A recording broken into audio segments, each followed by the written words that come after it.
welcome back to my kitchen. I wanted to make a good homemade cheese sauce, which is better than anything you'd find in a jar. It's super addictive, it's so tasty and so easy to make. So we're going to start by melting some butter in a pan. This is 60 grams of unsalted butter. We're just going to let that melt. When your butter is melted and started to foam, put in 30 grams of plain flour.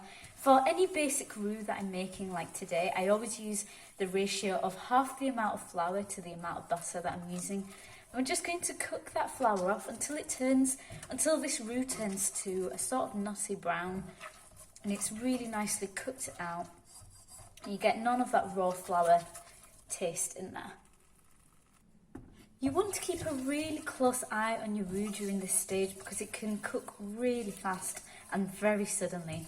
It's starting to reach the colour I want, which is a nice nutty brown colour. It should start smelling different as well. And we're just going to pour in 500 millilitres of cold, whole fat milk. If you add it all at once, it won't get lumpy, don't worry. This is on a medium heat. So it's not cooking too fast and you can keep good control over it. And we're just going to cook this until the milk just starts to thicken. Obviously you can use a bigger whisk than I am. Make sure you stir quite often during the stage, and we're just adding a little pinch of nutmeg and some black pepper to your taste. We're not going to add any salt yet until after the cheese has been added because cheese is quite salty on its own. It might not need any extra salt by the end. The sauce hasn't quite begun to thicken, but it's just reached a point where it's just starting to come together. The butter and the milk aren't separating, and this is the perfect time to add the cheese. So I've removed it from the heat. I'm just going to add in around 275 grams of red Leicester cheese.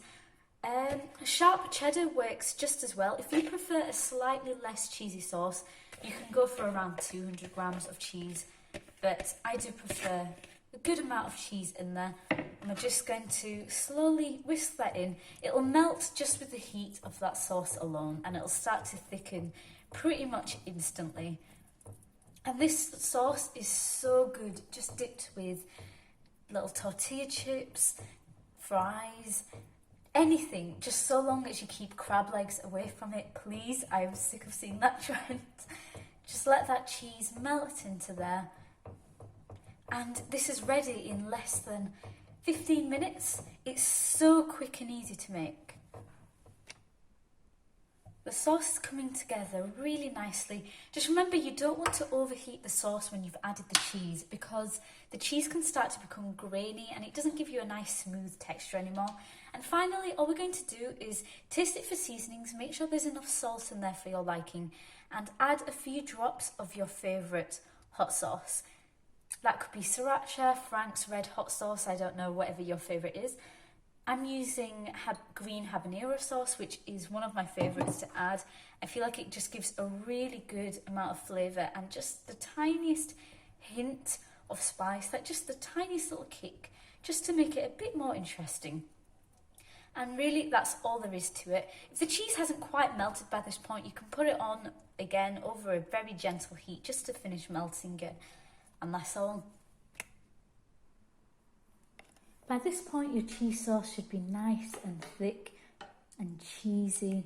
If you prefer it even thicker, you can of course add even more cheese or just let it cook a little more before you add the cheese.